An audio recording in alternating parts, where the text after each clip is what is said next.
Hello, good morning. I'd like us to discuss hypertension in pregnancy. Why am I interested in this topic? I'm interested in this topic because hypertension in pregnancy is becoming one of the major causes of maternal morbidity and mortality, as well as perinatal morbidity and mortality.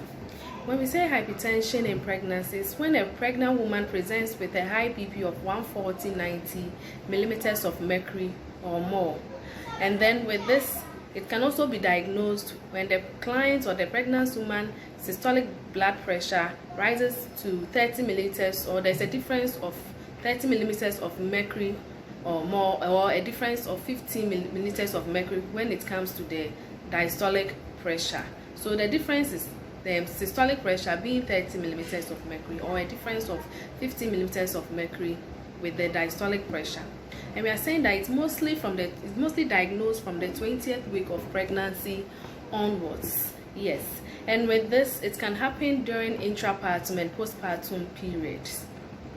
With the pathophysiology, or how it comes about, it mostly comes about during the formation of the placenta.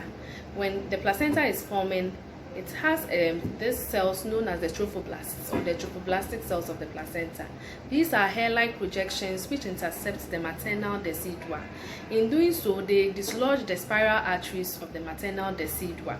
This is a normal physiology that occurs during formation of the placenta.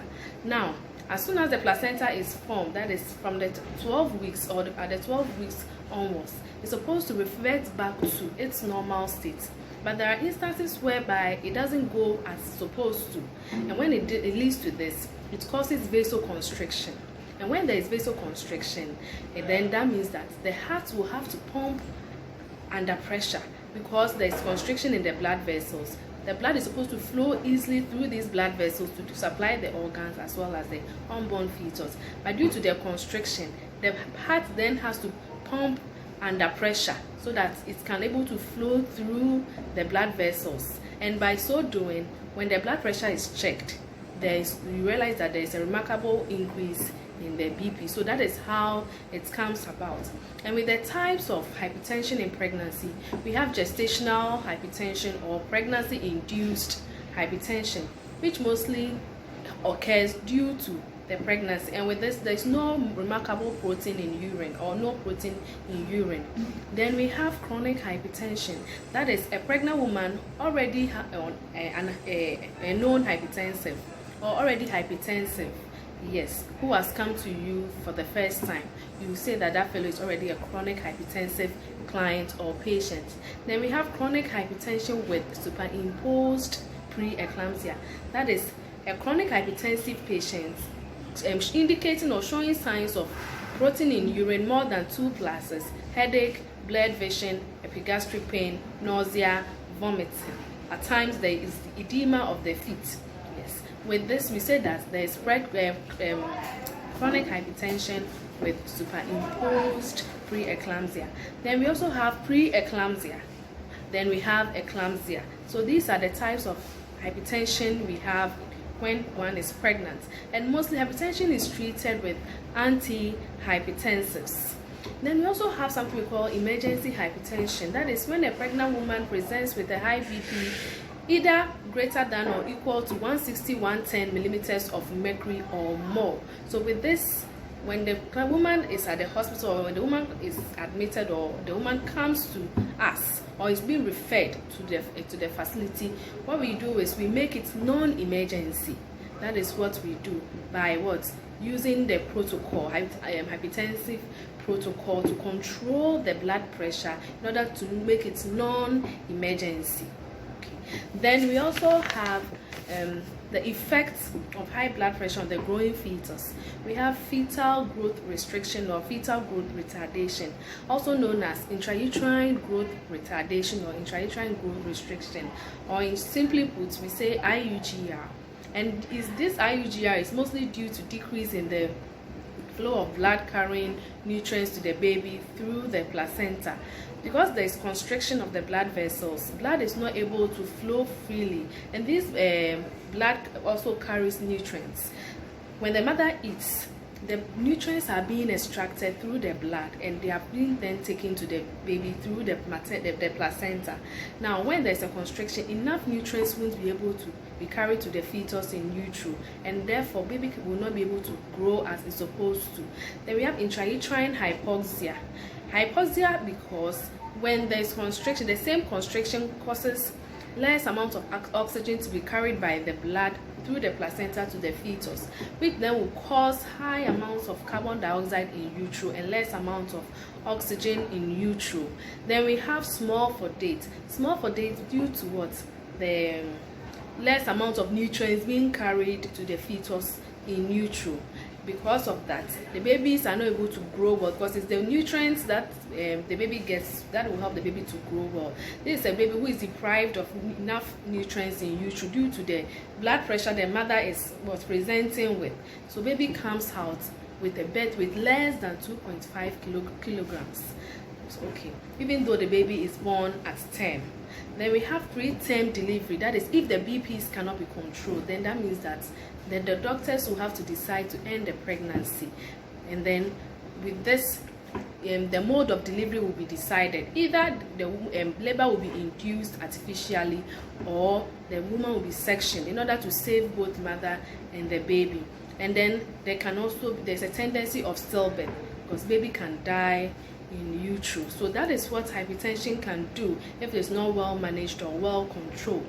And with the natural ways of reducing BPs during pregnancy, then one of them is there should be low intake of sodium diets or low intake of salty foods or salty diets. Then you have to take high fiber diets. Then you have to avoid any other stressor. You have to distress yourself as a pregnant woman. You have to have enough rest and sleep so that the body will be able to work well. There will be good circulation in the body. Then you have to avoid alcohol or smoking, as alcohol and smoking also help to constrict these blood vessels, which will deprive the fetus, or it will lead to placental insufficiency, because it's the placenta that helps to transport food, which is nutrients, and then blood oxygen as well to the fetus. So we have to avoid smoking and alcohol. Apart from that, smoking and alcohol too can lead to other abnormalities in the baby. Then we also have to keep a close monitoring on our weight, as excess weight also mounts pressure on the heart. Then we also have to avoid every processed or canned food, as most processed or canned foods contains alcohol. Taking more fruits, more vegetables, more fluids. Okay, then we can talk about passive exercises. You can walk, you can swim, at times you can dance. All these are small exercises which will help with the flow of blood in the body. Then when we come to the cause of hypertension in pregnancy, studies says that it is unknown. The cause is unknown, but we have predisposing factors, that is, things that will put you up or predispose you to getting hypertension. We are talking about primates or first time mothers are at risk. We are talking about new partners. We are talking about people with family history of hypertension. They are at risk of hypertension too. Then we also have previous history of hypertension, that is, during your first pregnancy or your previous pregnancy, if you encountered hypertension in pregnancy, there's a possibility that in your current pregnancy or in any subsequent pregnancy, you may develop it all over again. Then we are talking about diabetics. They are also at risk of hypertension in pregnancy. We are talking about people with kidney diseases or pregnant women with kidney diseases. They also have a higher chance of getting hypertension in pregnancy.